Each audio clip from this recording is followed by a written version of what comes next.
Hey y'all, welcome to Rachel's Corner.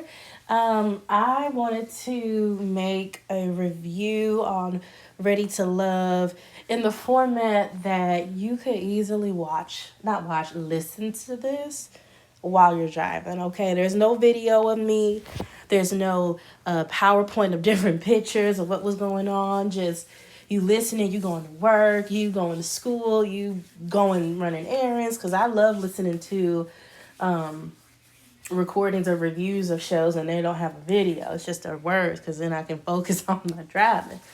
That's what we doing here. So I am going to review while I have these eye masks on, my under eyes, the Ready to Love Miami. I think this was episode 4. This is the Miami 2 one. And I found this episode to be very interesting. I don't know if y'all were watching certain things, but you got to connect stuff. So I thought it was very interesting and kind of weird that the episode started with the guys having a fishing timeout. And I found it weird because, I know that my Tommy Miles, nephew Tommy, he showed up, but it didn't start with him. This was Blue's thing. And all of the men weren't there. I was like, okay, this is kind of weird. Because I was counting. I was like, there's only 4. They were missing 3 or 4 of them. What's going on? So that's what they were doing. And then, they were talking about how things were. And then Tommy came. And listen, you have to pay attention to Blake in this fishing talking to Tommy scene. Because after what we were told from Jeffrey about how Blake felt about the whole process, the fact that he didn't like that he had to do the process, that he was, dating and all that stuff, his body language showed it. Because his whole reaction was like, here we go. And I'm like, he didn't even say nothing that made you feel like, okay, Tommy, what now? So I just found that to be kind of funny that his reaction was really extra, but to me, it showed a little bit of truth to what Jeffrey said about how he felt about this process. But in my honest opinion, I personally don't fully believe either of them. I do think that type of conversation was had, but I do think Jeffrey probably exaggerated it because she can. She don't like him and wants to get him out, simply put. Anyway, so Tommy was telling them that they were going to have a yacht party, which I think was, I think that's cool.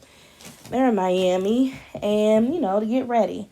So before they have the yacht party, we see 2 dates, one with Blue and Marcia, and one with, not Mercedes, with Marc Anthony and Jeffrey.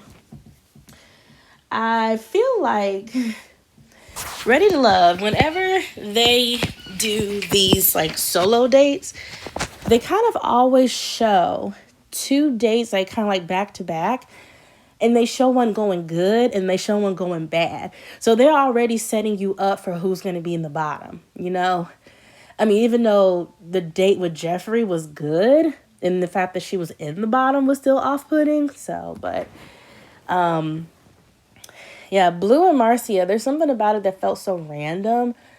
But with Marcia, I just didn't like how she was really off-putting with how she was talking to Blue about what she don't like, It wasn't a sense of I don't like it. It was nope, And it was well, dang, it's such an off-putting energy. When someone tells you they don't like something, but they're so strong about it in a negative way, it's okay. So I wasn't feeling her energy. And then Jeffrey and Marc Anthony, I could tell that their date went good. I feel like Jeffrey is too cute for what she does for these dates because she doesn't dress like she's ready to do anything active.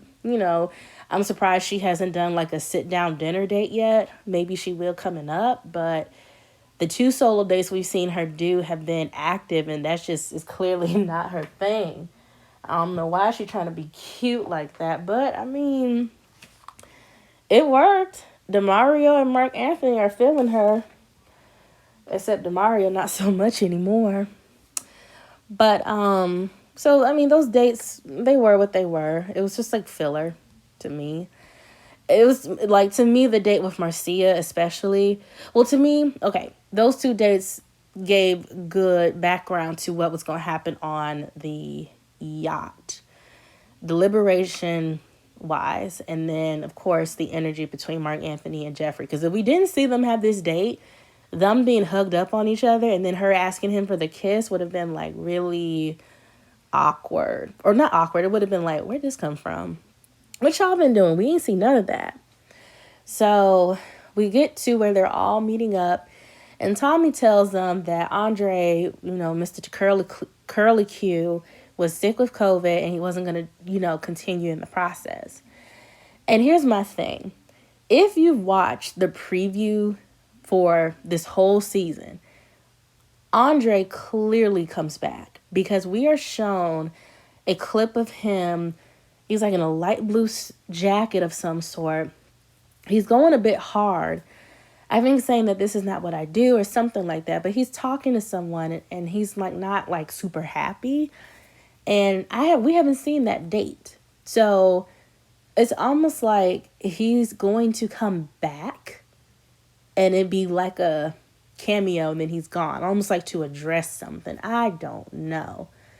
But he's definitely in the promos of having a moment, and we haven't seen it on any of these episodes yet. So something is like off. I don't know.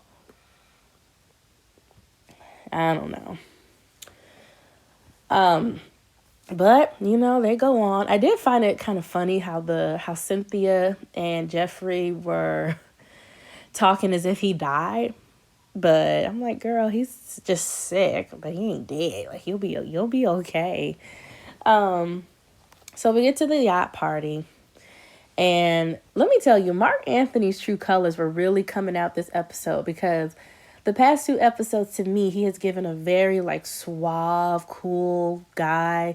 He knows he's handsome, but he's humbled. He knows that he's intelligent, but he's not cocky. This episode, I mean, he was toasting out to the group, being loud during deliberation. I was like, it was almost a little like a whole flip, because to me, he was not acting like the same guy that we've come to kind of know. And it was a bit alarming, because it wasn't like he was behaving in like, to me, good ways. It was kind of like, oh, if we argue, we gonna argue. Like, you might punch a wall. Just, ugh. Anyway. So, Jeffrey and Mark Anthony, they have a little deep hug moment, and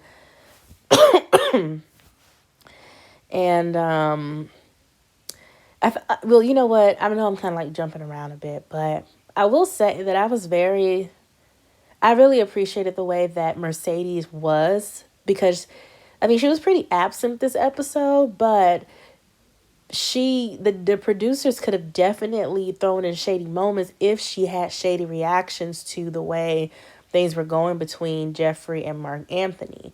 I mean, they kissed in front of her. They easily could have had that deep hug in front of her, and she wasn't fazed. So despite her, I think, being the youngest there, she definitely shows some maturity about that. And she just seems like a little ditzy, bubbly person. So maybe she don't even notice it like that. So before they get to this like truth or dare game, well, not truth or dare, just like a truth game, to be honest. We see Tony and Morgan talking. And I don't know, I kind of tuned out during this talk, because I don't really care for Tony, and I don't care for him or Morgan because of the preview. Okay, this preview showed up a lot. it showed Tony being a very like in your face man, belittling another man in front of a group of people. And he's talking about what him and Morgan do. And Morgan just kind of laughs. She doesn't tell him to stop. She doesn't jump in or move away. Like, she just kind of laughs like she's enjoys it. So I mean, I know people talk about how, they like Morgan, but because of what I saw, I'm like, I don't really care for her. Like, I don't care if she feels bad about how Tony is with her. Because, girl, you really just enjoy the drama. You like people fighting. You like guys fighting over you. I mean, so I'll be honest. When they were doing their game, I wanted them to keep going. I think only 3 people like did something, and then they cut it when Mercedes was about to start. So I'm like, come on now. I wanted to see more of that. I did, but oh well. So Blake and Sue, they sit and he gives her this bracelet that looks like a Life Alert bracelet. And I do want to say this because it's been coming out that Blake's ex has decided to say her 2 piece about him. And she's not the first ex from in the show's history to talk about the person on the show while the show is airing and all that stuff. But my thing is this. Why? Because to me, it is super irrelevant. It's super petty, tacky, distasteful. And then I believe she talked bad about Sue Ellen or Sue Ann, whatever her name is, as well, which I thought was really rude. And I'm just like, you know what, just leave it in the past, because to me, we just focus on those people. What their past is irrelevant to me. Okay? You just want your little 2-cent, 15-minute fame talking about them. And I don't even know your name to give it to you because it's irrelevant and it's rude for you to talk about people like that. I'm going to talk about Sue. Sue slow. Leave her alone. Your thing is with Blake, not with Sue. And she doesn't know him the way you knew him because she has cameras in her face getting to know him. You didn't. So yeah, let her figure that out on her own if he's a certain type of way. So anyway, after their game, who is it? So Blake decides to quote unquote confront Jeffrey. And I don't really care for Jeffrey too much, but in that moment, I felt what she felt. I know what I said. I want to know if you can say what I said. I want to know what you know, because I don't know if Sue put a little extra juice on it like I did. So what do you know? But it's like, why would you confront her if you weren't willing to even like speak fully on it? Like, I don't understand. It was stupid. I really wanted to just stop his forehead for that, because it was like, I would have been like, you are wasting my time. You come to me with a problem, but you won't tell me the problem. It's very much like those stereotypical girlfriends that are mad at their boyfriend, but they won't tell the boyfriend what's wrong, but they assume the boyfriend is supposed to know, and they're mad that he doesn't know what's wrong, what to do, and it's like, So that's what that gave. It was stupid. He really looked like he was about to shake because he wasn't phasing Jeffrey and she wasn't falling for it. And I was like, good girl, because he really think he could come to you but not come to you. Now, her deal with Sue, though, that was a bit weird to me. It was weird. I mean, I don't know what's going on with Sue. You look at people differently on the show when you don't see them have strong connections or definite connections. And like, to me, Marcia doesn't have strong connections. Sue has a fake connection with Blake and she doesn't realize it. Corvea has no connections. I mean, just because DeMario had a little moment with her, he only did it because he wanted to talk to Jeffrey. And I haven't really seen or heard much of the women talk about DeMario like that. So, but I will say that deliberation was kind of weird. DeMario was cracking me up, but he was like, "You said no, no."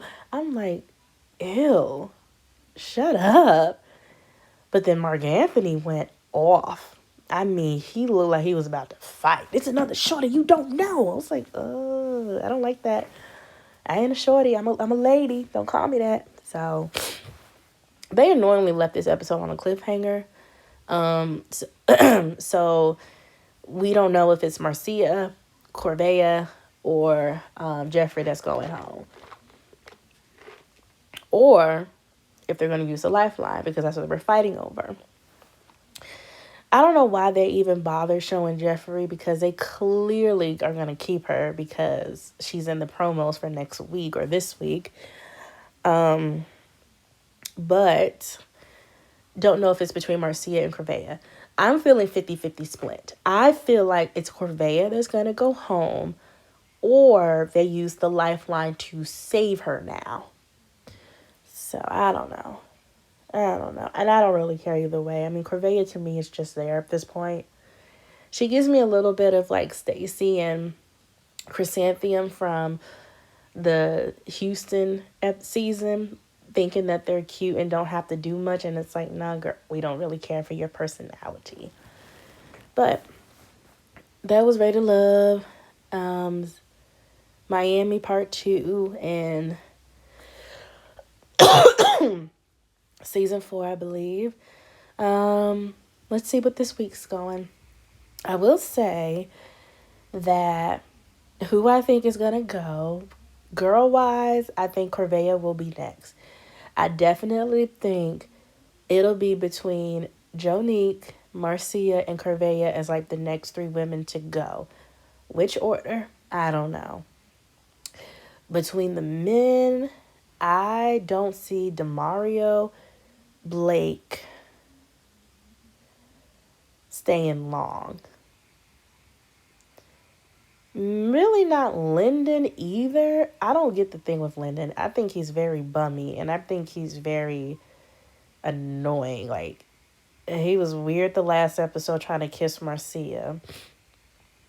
Sexy as where. Those nappy naps are just not it.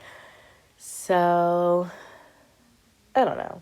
But y'all let me know what you think. Who do you think is going to be the next ones to go? Bye.